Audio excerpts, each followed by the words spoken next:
సుమన్ టీవీలో మీ business promotions కోసం ఈ కింది నెంబర్ను సంప్రదించగలరు.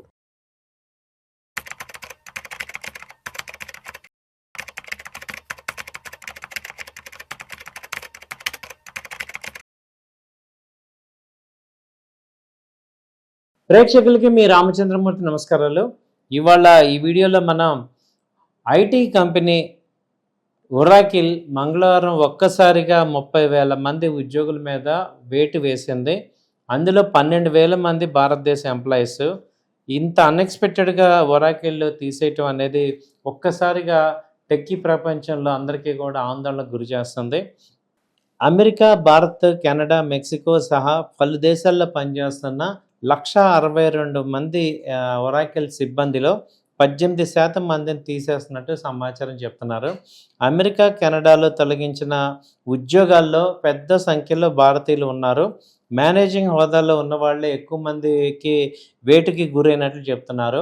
అమెరికా కాలమానం ప్రకారం మంగళవారం ఉదయం 6 గంటలకి వేల మంది సిబ్బందికి ఒక్కసారిగా తొలగింపు ఉత్తర్వులు ఈమెయిల్ ద్వారా వెళ్ళాయి. వాళ్ళకి మీ రోల్స్ అవసరం లేదని తేలడంతో పూర్తిగా ఎత్తేస్తున్నట్లు పేర్కొన్నారు. మార్చి 31 వారి చివరి పనిదినమని చెప్పారు. కంపెనీ ల్యాప్టాప్లకు యాక్సెస్ కూడా నిలిపేశారు. ఉదయం నిద్ర లేవగానే బాంబులా వచ్చిన ఈ వార్తతో టెక్ ప్రపంచంలో సంచలనం వచ్చింది.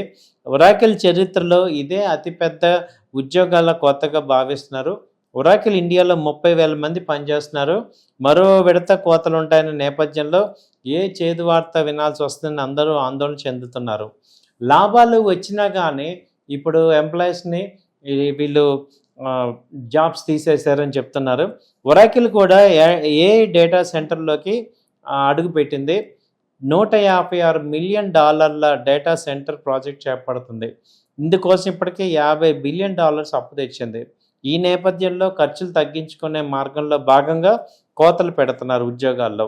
దీంతో వెంటనే $10 బిలియన్ నగదు అందుబాటులోకి వస్తుంది అని అంచనా. నిజానికి ఒరాకిల్ నష్టాలు ఏమి లేదు. దాని లాభాలు గత ముగిసిన త్రైమాసికంలో గత ఏడాదితో పోలిస్తే 95% పెరిగి $6.13 బిలియన్ చేరాయి. పెద్ద పెద్ద కంపెనీలతో ఒప్పందాలు కూడా కుదిరాయి. అంతా బాగుంది అనుకున్న తరుణంలో భారీ కోత నిర్ణయం తీసుకున్నారు.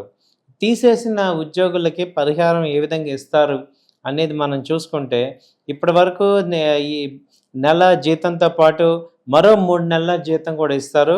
ఇప్పటి వరకు కంపెనీ సర్వీస్ని లెక్కగట్టి ఏడాదికి 15 రోజుల జీతాన్ని అదనంగా ఇస్తారు.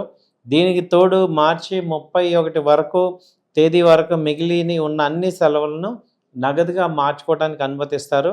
కార్మిక చట్టాలకు అనుగుణంగా గ్రాట్యుటీ చెల్లింపు చేస్తారు. కంపెనీ నిర్దేశించిన గడువులోగా రాజీనామా చేసిన వాళ్ళకి ఇవన్నీ వర్తిస్తాయి. ఈ అమెరికా టెక్ దిగ్గజం ఒరాకిల్ ప్రపంచవ్యాప్తంగా 30,000 మందిని తీసివేయటం చేత లే ఆఫ్ చేయటం పెద్ద చర్చకు దారితీస్తుంది. చాలామంది టెక్కీలు తాము అనేక సంవత్సరాలుగా కంపెనీలో నమ్మకంగా పనిచేస్తున్నాం, అయినా కంపెనీ తమను నిర్దాక్షిణ్యంగా తీసేసిందని సోషల్ మీడియాలో పోస్టులు పెడుతున్నారు. ఒకరు తనకు క్యాన్సర్ ఉందని 20 ఏళ్ళుగా పనిచేస్తున్న కంపెనీ నుంచి తొలగించిందని పోస్ట్ చేశారు. ఇంకొక మహిళ తను ప్రెగ్నెంట్ అయినా జాలి లేకుండా చేశారు అని పోస్ట్ చేస్తున్నారు. అయితే అసలు కంపెనీలో ఎంతకాలం ఎంత జీతానికి పనిచేసిన వాళ్ళు లే ఆఫ్స్ కింద పరిహార రూపంలో ఎంత డబ్బు పొందుతారు అనేది ఒక ఆసక్తికరమైన విషయం.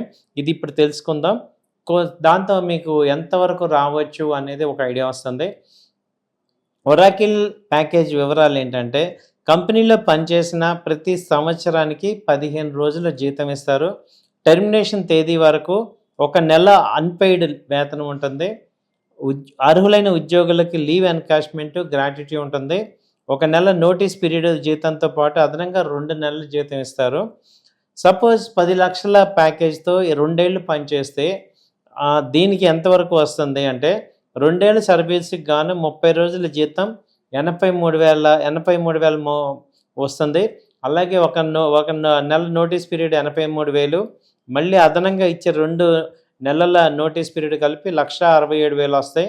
టోటల్గా 3,34,000 వస్తుంది. అలాగే 1 నెల అన్పెయిడ్ వేతనం మా కూడా కలిపితే 4,16,000 వస్తుంది.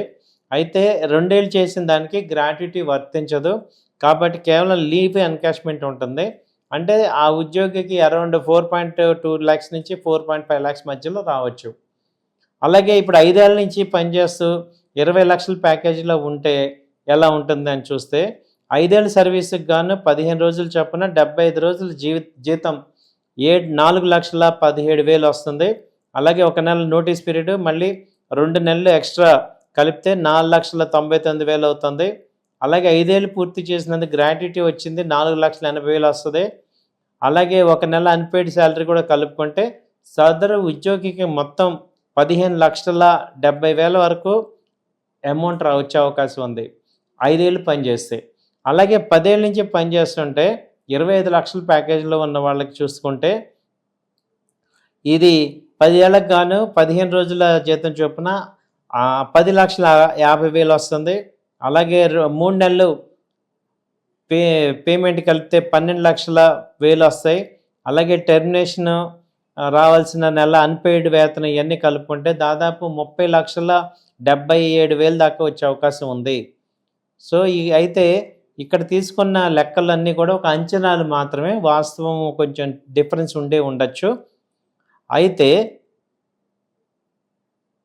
ఒరాకిల్ దెబ్బకి బెంగళూరులో రియల్ ఎస్టేట్ విలవిల్లాడిపోతుంది. ఏంటి అని చూస్తుంటే ఈ ఒరాకిల్ భారత్లో 13,000 మందిని తీసేయడంతో పాటు రానున్న రోజుల్లో మరికొన్ని కోతలు ఉంటాయని సంకేతాలు ఇవ్వడంతో ఒక్కసారిగా ఐటీ హబ్ బెంగళూరు అంతా ఉలిక్కిపడింది. ముఖ్యంగా ఇండియన్ సిలికాన్ వ్యాలీ అని పేరు పెట్టుకునే బెంగళూరు, దానిలో రియల్ ఎస్టేట్ బాగా ప్రభావం చూపించింది. ఏ రాకతో ఈ టెక్కీల ఉద్యోగ భద్రత ప్రశ్నార్థకమే కాకుండా వాళ్ళ యొక్క భవిష్యత్తు కూడా చాలా ఇబ్బందిగా ఉంది. అలాగే వాళ్ళు ఏంటంటే సొంతింటి కళ కూడా చెదిరిపోయే పరిస్థితి వచ్చింది. బెంగళూరులో main Sarjapur, white field, electronic city వంటి ప్రధాన ప్రాంతాల్లో రియల్ ఎస్టేట్ మార్కెట్ ప్రధానంగా ఐటీ ఉద్యోగుల కొనుగోలు శక్తిపైనే ఆధారపడి ఉంది. ఒరాకిల్ వంటి పెద్ద కంపెనీలు భారీగా లే ఆఫ్ ప్రకటించడంతో కొత్త అపార్ట్మెంట్లు కొనేందుకు సిద్ధమైన టెక్కీలు తమ నిర్ణయాన్ని వాయిదా వేసుకుంటున్నారు. దీనివల్ల ప్రీమియం, లగ్జరీ అపార్ట్మెంట్లు ఇవన్నీ కూడా మార్కెట్ అమ్మకాలు బాగా తగ్గే అవకాశం ఉందని భావిస్తున్నారు. ఏఐ వల్ల భవిష్యత్తులో ఏ ఉద్యోగం ఉంటుందో, ఏది ఊడిపోతుందో తెలియని సందిగ్ధత మధ్య కోట్ల రూపాయల హోమ్ లోన్ తీసుకోవడానికి ఎవరు సాహసించట్లేదు. ఇప్పటికే అపార్ట్మెంట్లు కొన్నవారి పరిస్థితి చాలా దయనీయంగా ఉంది. 2 లక్షల నుంచి 3 లక్షల ప్యాకేజ్ ఉన్న టెక్కీలు ధైర్యంగా 1.5 నుంచి 2 కోట్ల విలువైన ప్లాట్లను బ్యాంక్ లోన్తో కొని ఇరుక్కుపోయారు. ఇప్పుడు ఉద్యోగం కోల్పోవడంతో నెలకి ₹1,00,000 పైగా చెల్లించాల్సిన ఈఎంఐ భారం ఫ్యామిలీలని కుంగదీస్తుంది. అయితే ఒరాకిల్ ఇచ్చిన సెవరెన్స్ ప్యాకేజీ కొన్ని నెలలు మాత్రమే ఈఎంఐ కట్టడానికి సరిపోతుంది. మరి ఇంకో ఉద్యోగం దొరకడం కష్టమైతే అపార్ట్మెంట్ని అమ్ముకోవాల్సి వస్తుందని, లేదా బ్యాంకులు జప్తు చేస్తాయని ఆందోళనలో ఇప్పుడు టెక్కీలు వెంటపడుతున్నారు. ఏఐ ప్రభావం వల్ల ఐటీ కంపెనీలు తమ వ్యూహాలు మారుస్తున్నాయి. మనుషుల కంటే మిషన్లకి ఎక్కువ ప్రాధాన్యత ఇస్తుండటంతో టెక్కీల ఉద్యోగ అవకాశాలు ప్రశ్నార్థకంగా మారాయి. ఇది మేజర్గా ఐటీ కంపెనీలు, గతంలో ఐటీ ఉద్యోగం అంటే లైఫ్ సెటిల్ అనుకునే వాళ్ళు ఇప్పుడు అద్దె ఇంట్లో ఉండేందుకు కూడా ఇష్టపడుతున్నారు. దీంతో బెంగళూరులో రెంటల్ ఇన్కమ్ బాగా పెరుగుతుంది. అయితే ఐటీ నగరాల్లో రియల్ ఎస్టేట్ సంక్షోభం తీవ్రంగా ఉండే ఛాన్స్ ఉంది. సో ఇదండి ఒరాకిల్ ఇంపాక్ట్ ఇండియాలో ఎంత ఇంపాక్ట్ ఉందనేది మనకు అర్థమవుతుంది కదా. థ్యాంక్ యూ అండి. నమస్తే.